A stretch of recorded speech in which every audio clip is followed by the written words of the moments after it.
Sometimes the best stories in golf aren't found on tour. You'll find them at the back of the range. And here's your host, Ben Adelberg. Happy New Year and welcome to Season 2 here at the back of the range. I am still your host, Ben Adelberg. This is episode 54. I hope that everyone had a great 2018 and that you're looking forward to an even better 2019. Around here, we're going to rattle off more weekly episodes for you. College coaches, USGA champs, former PGA Tour pros, those are just some of the people that we have already on tap, and you never know. You might see a couple guests make a return for a follow-up episode this season. Several of you have actually reached out with some names of people that you think would make a great guest. This is highly encouraged. Seriously, I don't know where all the great stories lie, so if you know someone that would be a good guest, let me know. We'll make it happen. If you're new to the back of the range and don't know how to get in touch, well, all of the links are available in the show notes of this podcast. Facebook, Twitter, Instagram, it's all there. The website, we got one of those too. It's thebackoftherange.com. Let's see. Merch. Okay, so we have our logo caddy golf towels that have made a return. They are in stock. We're going to sell them this year. 2 for $25. The reason we're doing that, we want to get the name and the logo and the Back of the Range Golf podcast out in front of as many people as possible. So again, it's 2 for $25. You keep one, give the other one away. It's a way to support the podcast, and truthfully, that money goes into, well, buying more golf towels. So support the podcast, get a towel, not a bad trade-off.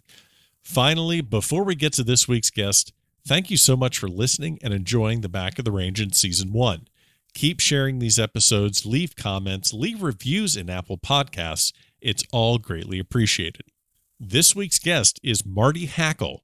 Marty was the fashion director for Golf Digest for about 15 years, where he was responsible for making sure players, teachers, and cover subjects were dressed in a fashionable and on-trend manner. You've probably seen him on the Golf Channel or NBC. He's been around the industry for quite some time. He started his career in fashion in the 70s, that's the 1970s, and is still a consultant, and he has his finger on the pulse of what's hot and actually what's not in golf fashion. Our conversation focused on a lot of the old trends and whether or not they're going to come back, what it's like to try and convince a guy like Butch Harmon or Jack Nicklaus that, maybe those trousers are a bad idea, or yes, that you actually can pull off wearing a lavender cashmere sweater. Marty exudes passion and energy, and clearly, fashion is something he cares deeply about.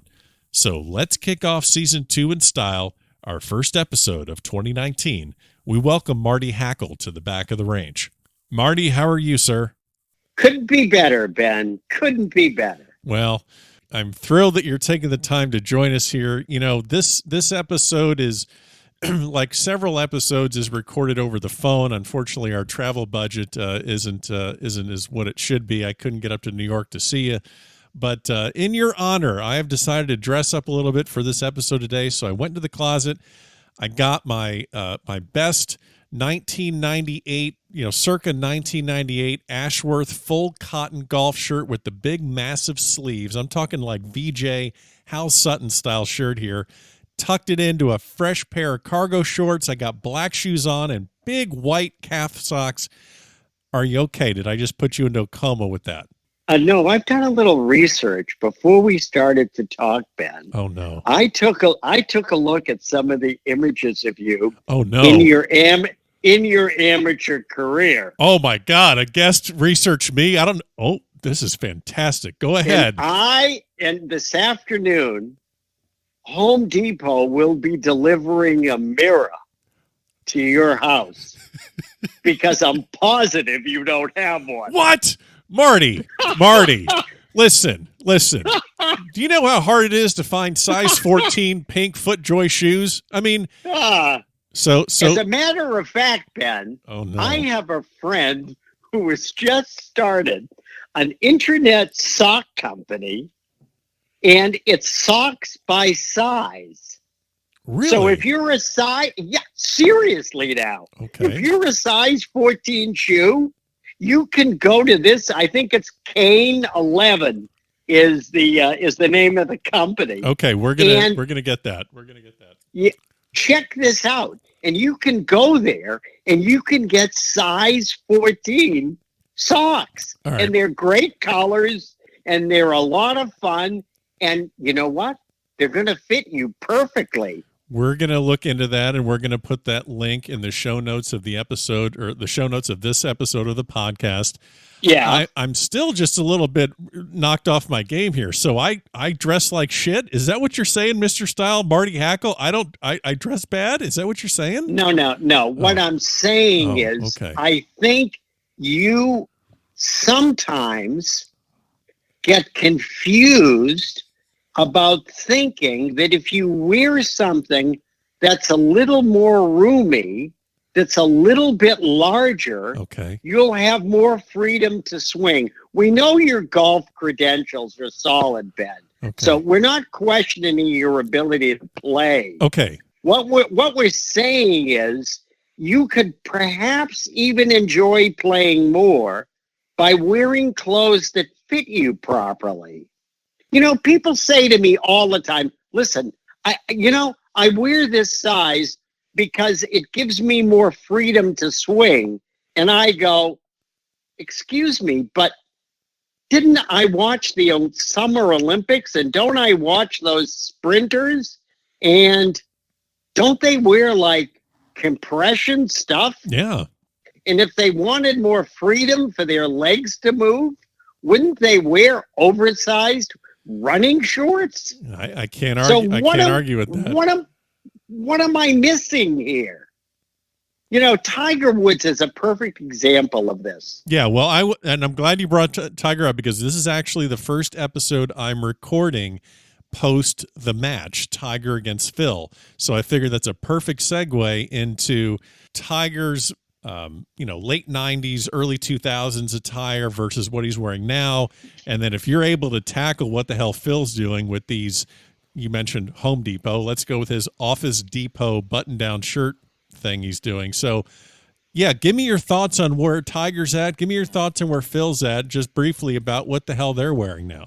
At least Tiger now is consistent. And I'll give him this. The guy's in phenomenal shape. And you have to underscore that for someone his age. So here's this is not some 21-year-old, athlete. This is someone who has a big, long history, and he's physically, he's a great athlete. Yes, he is. Now, he wears what's comfortable to him in terms of familiar. So he loves that black pants, red shirt is his sort of Sunday go-to, automatic, and he wears clothes now that fit him properly.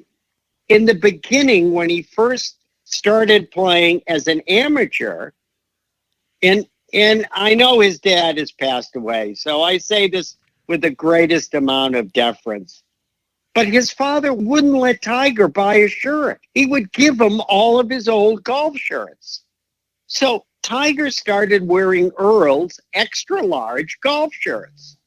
So naturally, when he first started playing, that was what he was familiar with. Really? So when he came out on tour, he wore like a shirt that was 3 sizes too big, because that was familiar.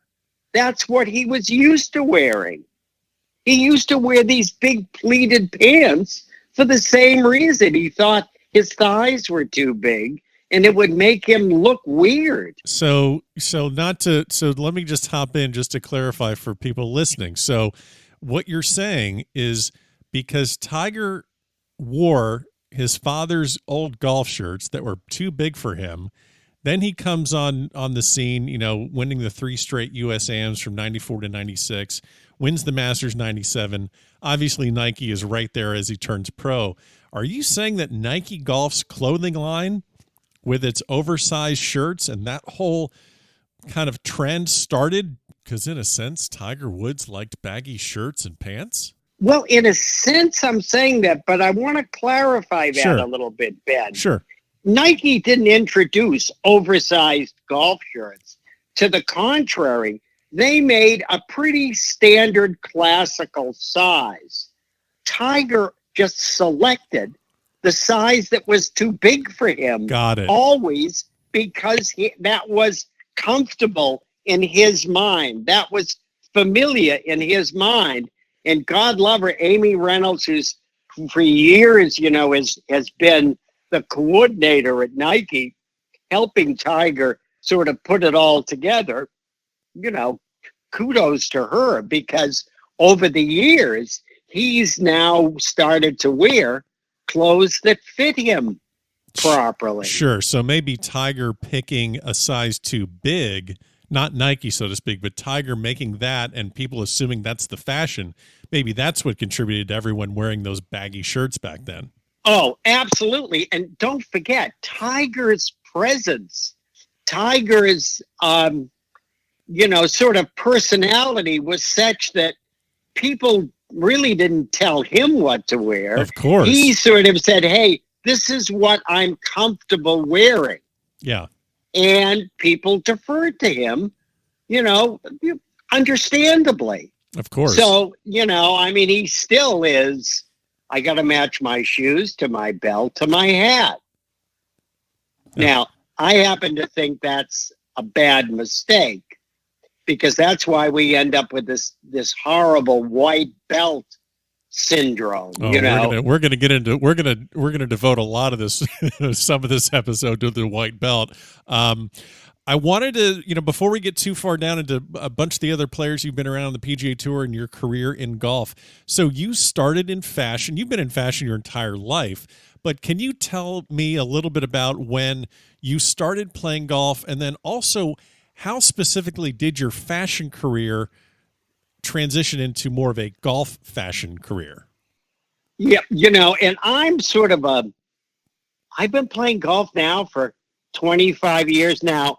Okay, I'm 75 years old, so I started pretty late in life. Sure. And I started late in life, Ben, because when I was growing up and I saw people playing golf, they were smoking and drinking, playing golf. To me, terrible that wasn't stuff. a sport. No. That was a hobby.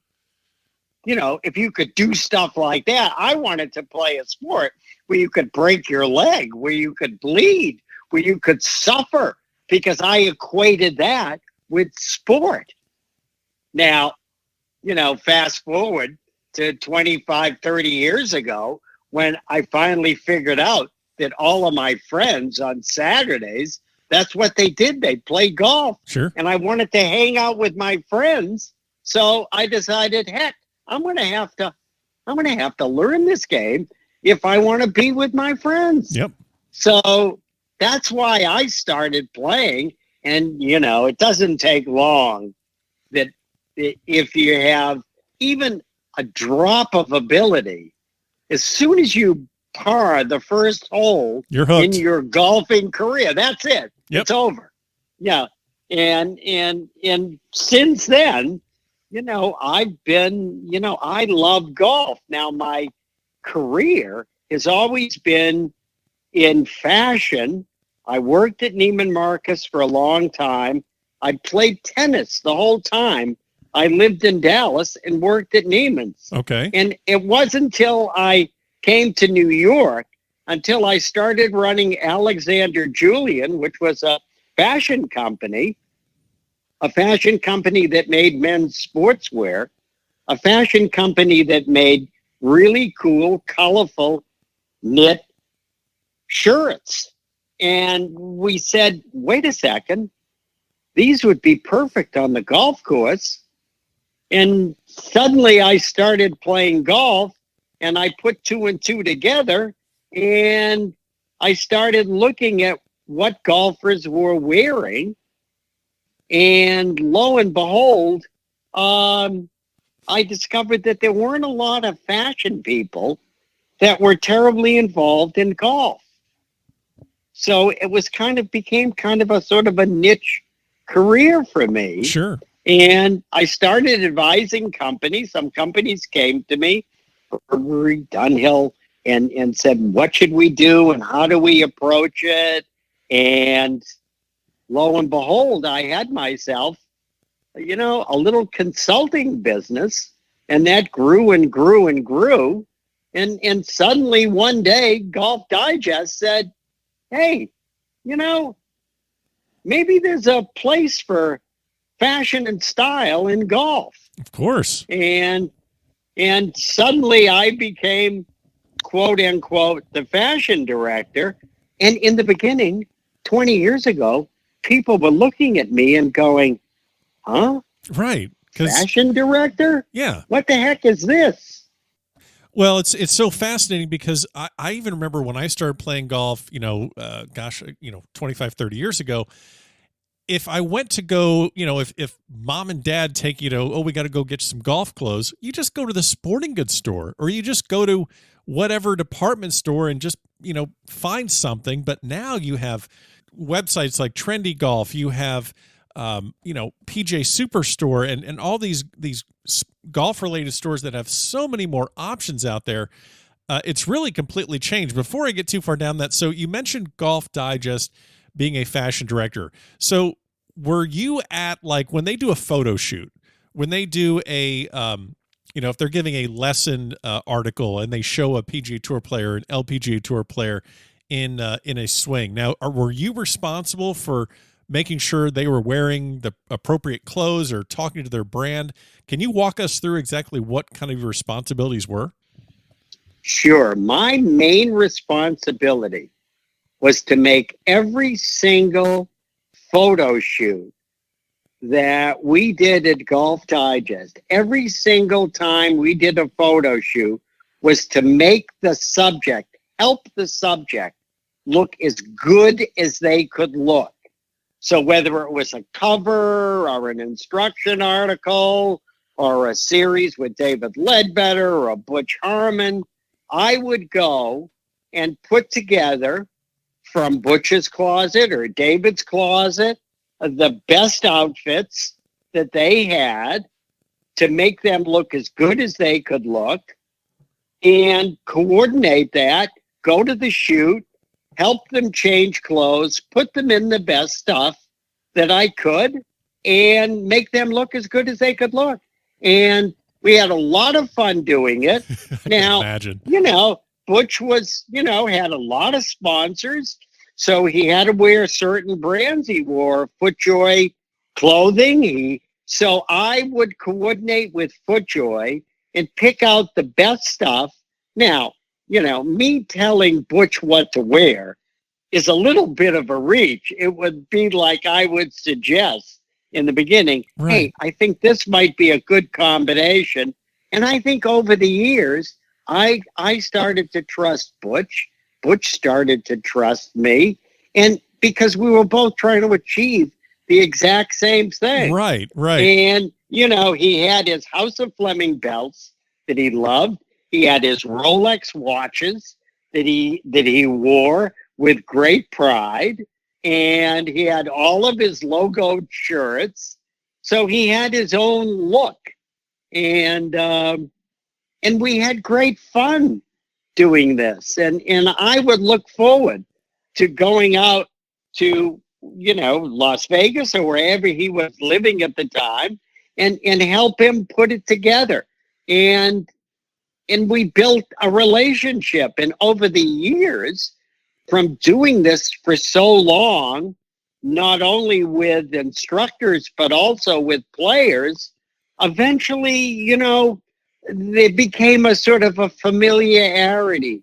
It became sort of a trust. Sure. People started to realize, hey, I'm only there to help them look as good as they can look.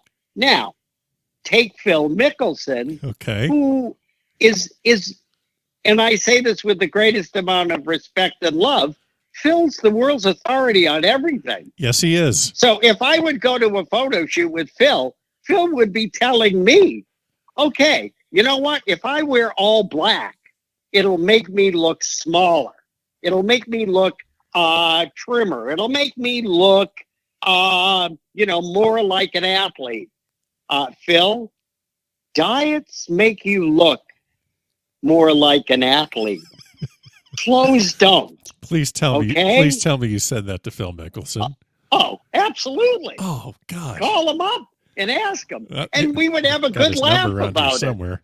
That's awesome. That's awesome. Well, it's funny because you say, you give this great description of what your responsibility was. I'm here to make you look better. And just by the way you shared that story with Phil and with Butch Harmon, doesn't sound like it's as easy. It's not as easy as it sounds. I mean, who has been in your time with Golf Digest? Give me an idea about who has been one of the toughest, and give me an idea about who's been one of the easiest to work with. Well, I would say one of the toughest, for interesting reason. Right. Just as like, to kind of gain their trust, not a negative on their personality. Yeah, go ahead. Yeah, Nick Faldo. Really? Yeah, and I'll tell you why. Because Faldo, I started working with him late in his career. So he already had formed all of these great relationships with people. So, it wasn't like I was going to say, hey, Nick, this is the suit you should wear. He would say to me, hey, I wear Ermenegildo Zegna, and I'll wear anything as long as it's Zegna. Yeah. So, he had his own very specific ideas about what Jack Nicklaus, by the way. Oh, here we go. Jack is a one-off. I mean, and everyone knows that, but no one really, no one dresses Jack. Jack dresses himself. Now, I think Barbara had a huge influence on Jack, and she gave him certain rules of the road. And one of the rules of the road that she gave him was pattern solid. So Jack knew if he was going to wear a patterned pair of trousers, he had to wear a solid color shirt. Sure. Or vice versa. So that was pretty good advice from Barbara. Yep. But Jack, had sort of his own opinions about what he thought fit him and what he was comfortable doing. He was a creature of habit. And great fun to work with. I mean, as long as you agreed with him. Well, it's like Pete Cowan. You know who Pete Cowan is? The great teacher in Europe. Yep. Pete Cowan said to me the other week, he said, you know what? I'll wear anything as long as it's black. Well, that kind of narrows it down, doesn't it? Yeah. And that was his rule of thumb. Give me any color you want as long as it's black. Mm-hmm. Well, so you have these guys that are and women that are just so competitive, and they're not baseball, football, basketball players where they have a uniform. They get to make their own uniform, and they also make their own golf swing. They make their own decisions on the course. So it's natural that they would be coming to these conclusions where, hey, I am going to have full control over what I wear. So who is one of your favorite people to work with? Well, I love working with Fowler. I think Fowler's great to work with. Ricky Fowler. Yeah, we got to get into Ricky because I think that's one of the more fascinating players from a fashion sense, where anything he does is, a front page story, whether it's his high tops or even his damn mustache, or anytime he cuts his hair or anything he does. So when did you first meet Ricky Fowler? Oh, I think at Torrey Pines. I think he was still at Oklahoma State. I think he was still wearing those big, oversized orange pants on Sunday. That's a long time ago. That's a very long time ago. And, this is a person that has style. No matter what he does, he has style. He has an inner sense of sort of having fun. Yeah. And not being bashful about wearing what he's comfortable wearing. And at the beginning, it was a little too much orange. It was a little too much head to toe orange, which is sort of an acquired taste. And look at him today. I mean, sure, he'll have a touch of orange on there, but he puts himself together with the greatest amount of confidence. And he's not trying to dress like, hey, everyone, dress like me. So when he's wearing those jogger pants, he's wearing them because he's having fun wearing them, you know, and I think that's great. Now, everyone can't wear that look. But he certainly can wear it. Same thing with the high tops. I mean, why not? What was he doing? He's probably watching football or watching something where suddenly you see a bunch of athletes, you know, that are going to the high tops. So he went to the high tops. And, you know, I think that's fun. No, I think it is too. I think it's just very fascinating where he is one of those players on tour that no matter what he does, it gets people's attention, and then they start trying to dress like it. I mean, the kids that are wearing the flat billed hats and I mean, Puma must be just thrilled with what he's been able to do for their fashion line. Oh my gosh. He has almost single-handedly put Puma golf on the map and made a huge contribution to Puma, the brand. Yeah. And, you know, when you think back, remember that there were two Dassler brothers. There was Adi Dassler, who became Adidas, not Adidas, by the way. Of course. It's Adidas. So it was Adi Dassler, and his brother started Puma. So, you know, that's how Puma and Adidas sort of evolved. And I think Puma owes a lot, you know, to Ricky and to Ricky's confidence and Ricky's sense of style. Yeah. So good for him.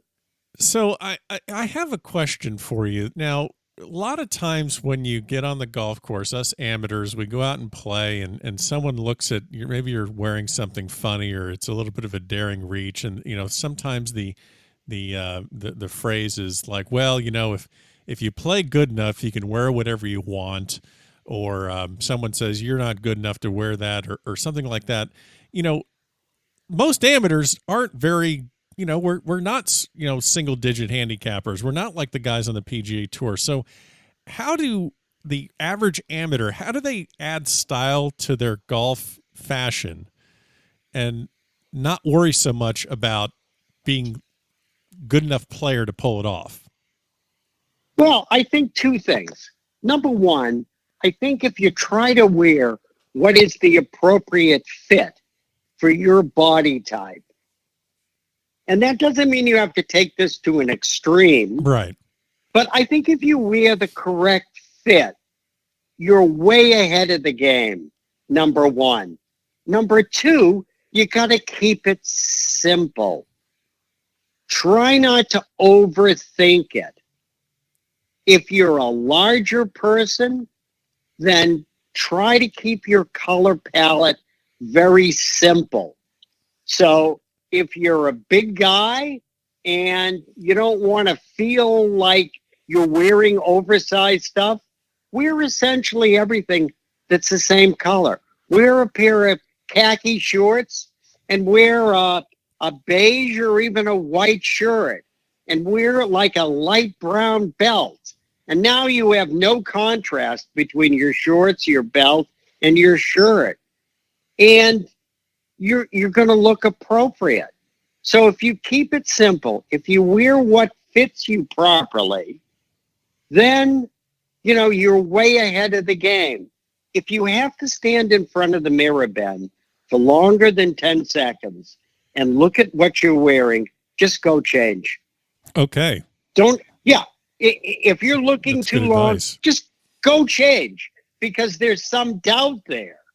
And, you know, sometimes the way people, their personalities come across, you can tell that just from people's cadence, just from the way people carry themselves, how confident they are, you know, how comfortable they are within their own skin. Sure. So keep it simple. Yeah. No, this is really good stuff. So the most recent, I kind of jotted down some recent fashion trends in the game of golf for the last 20 years. I wanted to get your thoughts on, where, maybe your thoughts on them, maybe you had experiences with them, with some of the PGA Tour pros. So, all right. So let's shoot one at you. Let's go with, well, you mentioned it earlier. Let's go with those white solid belts. Give me your thought on white belts. Rule of 36. If you're over 36 years old, if your waist is over 36 inches, do not wear a white belt ever. Okay. Wear a white belt with white shorts or white pants. Good rule of thumb. The challenge with wearing a white belt is if you're wearing something that has a lot of contrast, a navy pair of pants, a navy shirt, if you're wearing anything that has contrast, a white belt calls attention to your waist. Well, if you've got a big waist, I'm not sure you want to call attention to it. Yeah, that's a good point. So let it blend in, and rather than wear a white belt, match your belt to your shorts or your trousers or even your shirt. Have less contrast. That's a great rule of thumb to people that are of a larger size. Who is the guy on the PGA Tour, or maybe a lady on the LPGA Tour, that you kind of had to tap on the shoulder and talk to them about their white belt issues? We don't have enough time in your broadcast because I would say almost anyone that's in, what do we call it now? The Champions Tour. Yeah. I know that's a spot of bother for you. I know you want to get your hands on some of these Champions Tour guys. Yeah. I would love to have a sit down with Bernard Langer. Ben, how is it that he can wear cargo pockets on his beautiful Bogner pants? No one ever says to him, sorry, Bernard, you can't wear those. I think he's because he's a cash machine and just is the number one player. And I don't know how old he is now. I think he's at least 60 or 61. That's a very good point. He does dress a little bit. It's a little outside the norm. Yeah. Well, he marches once again. He marches to his own drummer. Of course. He's a marble. Obviously, he's a great golfer. Yeah. And take nothing away from him there. He wears a pair of Adidas shoes that Adidas has stopped making 10 years ago, but Nice. He loves those shoes. So Adidas keeps making those shoes just for him. Oh, now, wow. they're probably going to kill me for saying that. We can cut that out. Don't you worry about that. You just watch on TV and you'll see he's wearing, a great classic pair of Adidas golf shoes. I mean, try to go into your local store and buy those. Forget it. You can't even find them on eBay. Oh man. But hey, yeah, he's been pretty successful. He's a cash machine. What about, let's see. I remember around the time, even Ricky did this, and most notably, I think of Anthony Kim. Talk to me about the big belt buckle fashion trend that we had there for a couple of years. Yeah. Greg Norman, to me, was the guy that sort of started this with, they kind of got confused between sort of that rodeo belt buckle, that calf roper belt buckle, that Western filigreed sort of, special buckle. I think Greg Norman wore. Remember, they used to wear it and had like a metal tip on the end of it. Well, no. Steve Elkington was probably the perfect guy for wearing the classic sort of Houston, Texas belt. A buckle that just had the greatest amount of style. And what happened was, companies like House of Fleming became hugely successful. I would say 80% of those fabulous belts that you see Phil wearing, that you see Butch Harmon wearing, Dustin Johnson. That's all House of Fleming. Those are those exotic alligator, crocodile skins with wonderful sterling silver buckles. I mean, and the reason why belts became so popular is that was one of the few things that professional players had the ability of selecting their own favorites, that they were sort of advised, okay, this is my sponsor, these are the shirts, these are the trousers, these are the things I have to wear, these are the logos I have to wear. And the only thing they ever really had any control over was their belt. Yeah, of course. And maybe a little bit of control over their socks, but certainly over their belts. So belts became a form of expression. What about those big buckles that Anthony Kim was rocking back when he was on the PGA Tour? What do you think about, how did that whole thing start? Did you ever talk to him about that? Oh, yeah. Well, actually, he was a very generous guy. He used to go to House of Fleming, and not only would he buy belts for himself, he would buy belts for all of his friends. Very generous guy. Once again, here's a kid who grew up in Oklahoma, Texas, California, actually. Yeah, and then he went to Oklahoma. Yeah, and then he went, exactly. But I mean, that was one of his ways of expressing himself. He used to wear a huge watch. Yeah. Too. He wore Audemars Piguet watches. He did everything in a quote big style. And I kind of miss not having him out on tour. I think a lot of us do. He was a character. He marched to his own drummer. I mean, good for him. Yeah, no, I loved him on tour. I loved that Ryder Cup at Valhalla where he just completely destroyed Garcia and then forgot the fact that he won. He was running off the green to the next tee box, and Garcia was like, "You can come back over here and shake my hand. We're done now." So, yeah. Was so great. he wore those big belt buckles because he could make a statement with it. Rory Sabatini took a page out of his book. That's right. Yeah. Sabo. So one of the things that I find kind of interesting is I'm not in that millennial age bracket. I don't even know if we're supposed to use that word anymore, but I'm not in that age bracket. But I see kind of on social media and on Instagram, it looks like some of golf fashion has become more casual. A lot of people with their shirts untucked on golf courses, looking more very casual, very unassuming, where, hey, I just ended up on a golf course and I'm just wearing what I had on. Are you a fan of that? Do you have any thoughts on where you think fashion is going or where it's been the last couple of years? Let's roll the clock back a little bit to Phil playing that practice round with Tiger at Augusta. Yeah. And showing up with a full button knit shirt. Now, what happened was Phil has made an investment in this company called Mizzen and Main. Yep. And, being an investor, I think he wanted to support the brand and give them some visibility. So he pulled a Mizzen and Main shirt out. Wasn't the right size for him, but he wanted to make that statement. So he put this shirt on that all of a sudden, he showed up on the first tee. I remember Tiger looks at him and goes, "Really?"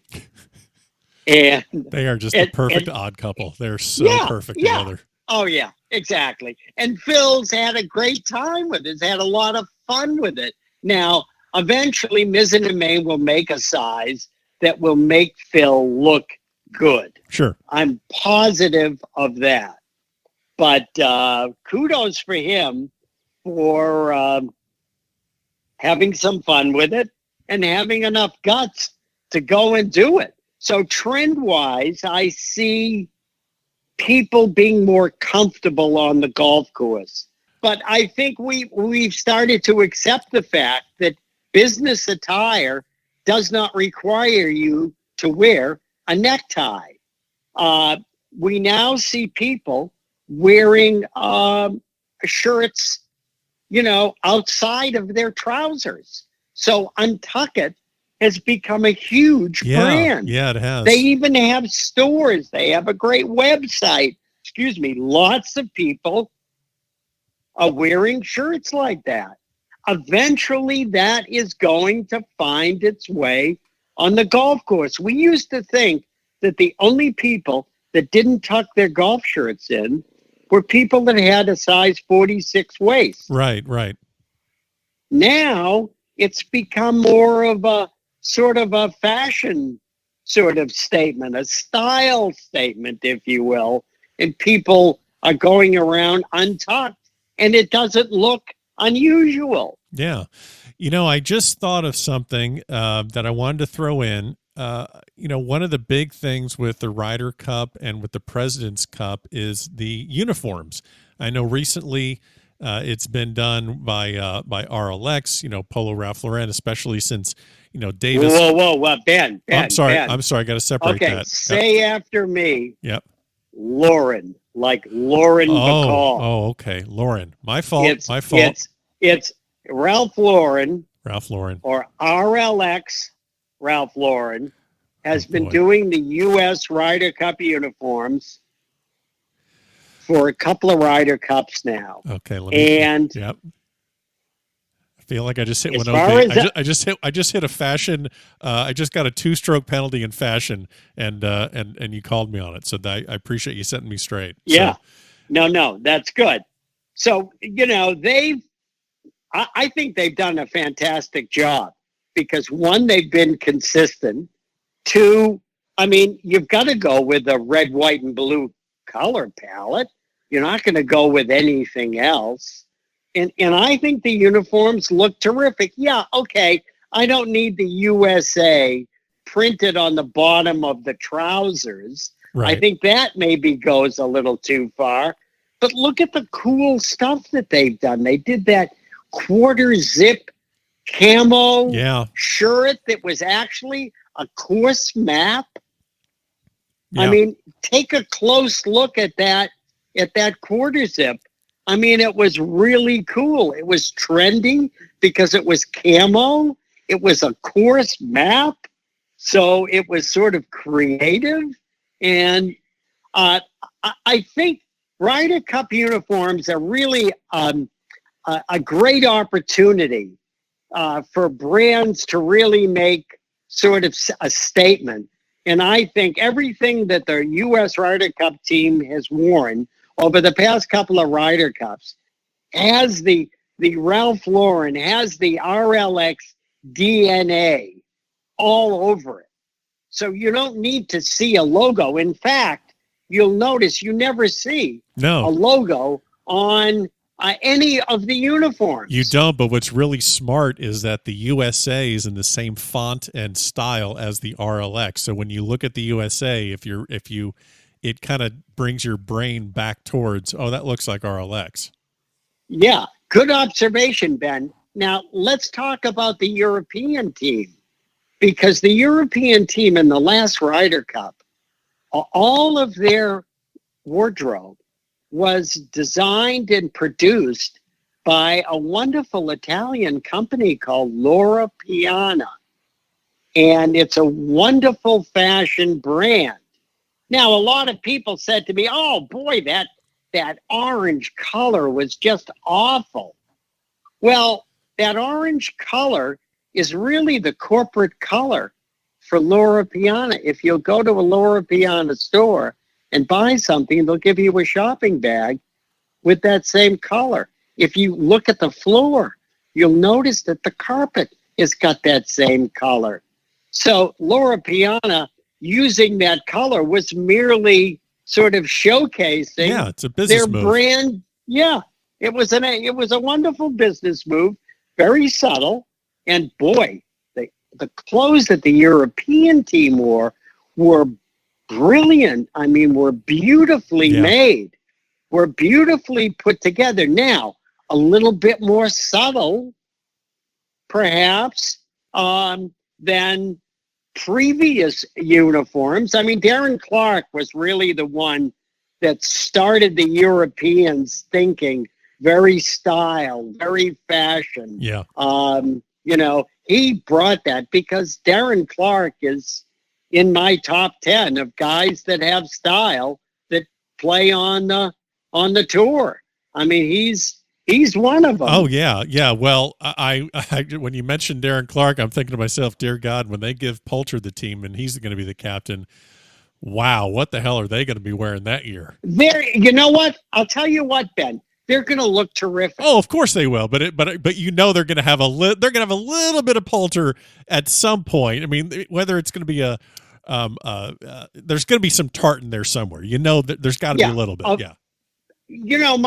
My sort of observation is people generally dress to their personality. Ian dresses to his personality. Yeah. He's just, that's just part of his DNA. So he's being perfectly consistent. It's always been sort of a disappointment to me that the Ian Poulter line wasn't more successful in the United States. It's always been successful in Europe and in the UK. And you know what's interesting is when we think of plaid pants and we think of Ian Poulter in plaid pants, he always wore the same pattern. All he did was change the color combination. Yeah. So it was the Prince of Wales plaid or tartan, if you will. And he would just change the colorations. And gosh, I mean, who had more fun, wearing stuff that had some great style? I mean, and Poulter's like that. It's the same way with his automobiles. He's got an incredibly cool collection of cars. And that's one of the things that he loves. And 20 years ago, Ian Poulter was sleeping in a tent in back of someone's home at the Open Championship with two other assistant pros because they couldn't, between the three of them, come up with enough money for a motel room. So look at how far he's come in his career. Oh, absolutely. I mean, I tip my hat to someone like that. He's really built that himself. And he's another one of my top 10 for style makers. Give me some more real quick about your top 10. We got Poltz, we got Clark in there. Let's see. Graham McDowell, GMAC. Okay. Always looks great. You could catch him in his restaurant. He'll look fine. Yeah. So, GMAC, tons of style. Fowler, tons of style. John Daly. John Daly and let's see, John Daly. Isn't that a match made in heaven? Oh gosh, it's John Daly and Loudmouth. I think Loudmouth, and that Woody, the guy that started Loudmouth, he started selling pants shorts from the back of his car. Woody was a graphic designer. He wasn't a clothing designer, and he did some fun shorts, and people started to like him, and pretty soon he was selling tons of stuff out of his trunk. Oh, yeah. And it's become a big business. And you know what? I think it's perfect for John Daly to wear stuff like that. Absolutely. So, a marriage made in heaven. Loudmouth Golf, John Daly. Luke Donald, great style. Morgan Hoffman wearing Grayson. I mean, fantastic. Now, Charlie Schaefer, the gentleman who really, who's the founder of Grayson, worked for many, many years at Ralph Lauren and really learned his craft and his trade there. And Grayson now, today, their collection is fabuless. They're doing good. They picked up Kelly Craft, and I think Kelly Craft looks great all the time. Yep. So Kelly Craft is on that list of stylish guys. Yeah. Absolutely. And then you got to obviously, Adam Scott's probably got to be pretty close to the top of the list. Well, yeah, Adam Scott could wear anything. Adam Scott is a real, he's got style. Yeah, he's got that he carries himself. He's a handsome guy. He's in great shape. You could go out and buy the Uniqlo clothes that Adam Scott wears. With $100 bill, you could buy the shorts, the pants, the belt, the shirt, the socks, and get change. Yeah. So you don't have to break the bank to look good. And he's the perfect example of that. And he's a lovely guy too. Lovely guy. One of my favorite people that I've ever had the opportunity to work with is Adam Scott. Yeah, that's got to be a dream for you. What we talked about this earlier, just through before we started recording this episode, but you're such a noticeable and recognized figure. And I'd imagine you're walking through the airport and people stop you all the time. Can you think of maybe one funny interaction you've had with a golf fan that recognized you in the airport? Oh, yeah. The other week, I was walking through the airport in Portland, Oregon, and it was 11:30 at night. I was taking a late flight back to New York. I had been spending a couple of days with my friends at Seamus, the people that do these wonderful head covers and these wonderful hand-forged ball markers. Right. And it was 11:30 at night, and I'm walking down in the terminal in Portland, which is the cool airport, by the way. And someone's walking towards me, and they go, "Hey, are you going to the fashion weekend at Durrell to talk about golf this weekend?" And I went, "Gee, no, I'm not, but thanks for stopping and saying hello." People oftentimes have that, you're walking in the airport and you can see someone and they give you that look like, they know who you are. Yeah, I know. I'm not sure where, but I think I've seen you or I know you. I get not a ton of people. Occasionally, once in a while, someone walks by me and goes, "Hey, man, I love what you do on the Golf Channel." And, I'm flattered and I try to, certainly thank people and everyone has a good time with that. And I'm, of course, very flattered that anyone outside of my family recognizes me. It's fun. Sure. We have a couple questions here at the tail end of all of our episodes, just a quick bucket at the back of the range. I just want to ask you a couple of these questions. You've been so great with your time. I just want to run these past you, see what your thoughts are. We kind of ask these to just about everyone, but I have a couple that are tailored just for you. So let me ask you this question. First of all, what is your handicap? What are you playing to right now, Marty? 8.9 is my index. There you go. Solid. Single digit. Okay, so let's throw this one at you. Would you rather...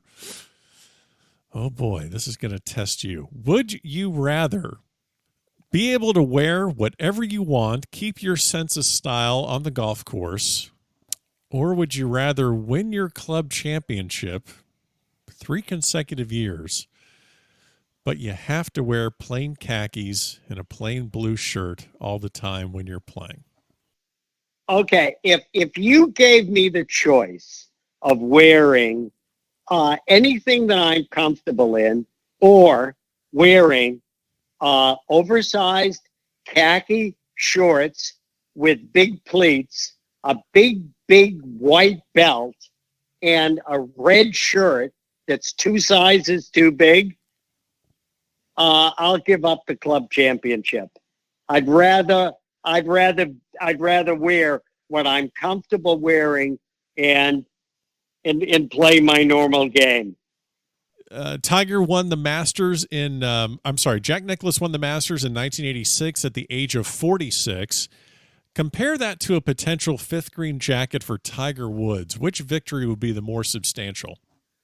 Well, right now, the 86 championship will always be a standalone, marvelous achievement. And I hope that Tiger wins a fifth green jacket. But Jack's 86 will always be a very, very special event, just as Tiger's fifth green jacket will be a very special event. So, Marty, we've talked about the do's and don'ts in golf fashion, whether some of the pros wear clothes that fit great, that don't fit great. But let me ask you, can you think of one situation where a golfer took a potentially bad fashion situation and turned it completely upside down and made it into something great? Payne Stewart taking the sleeves off of that rain jacket. Payne Stewart had as much style as anyone that's ever played golf. And whether it was those NFL uniforms that he looked, that was signature to him, or whether it was his taking the sleeves off of that rain jacket. Yep. I mean, he made it look like like $1 million. I mean, he made it look natural, because his personality was larger than life. He was a really unique person, and he had great fun putting himself together. And guess what? When he would go to Chuck E. Cheese's or something with jeans on, no one would even know who he was. Yep. You're 100% right. So I mean, it was wonderful. And it's not that he was trying to wear a disguise, but I mean, he had his own unique style, and he pulled it off. Yes. He looked great. Yep, he definitely did. Well, Marty, just talk about having unique style. You definitely have your unique style, and it's just been fascinating to talk to you and get your thoughts on the world of golf fashion. I feel like we could have filled this up with 3 hours worth of. I really appreciate the time. Enjoy the holidays, and thanks for joining me today. Well, my pleasure, Ben. My pleasure. And listen, do me a favor. Yes, sir. Turn the light on when you get dressed. I will do so. I will definitely do so. And there you have it. Our first episode of 2019, Season 2, kicked off in style. Thanks so much to Marty Hackel. Really appreciate him joining us this week. Remember, leave reviews in Apple Podcasts. Follow us on Facebook, Twitter, Instagram. Go check out thebackoftherange.com. Buy a damn towel. Get one for yourself. Get one for a friend. We will see you next week here at the Back of the Range.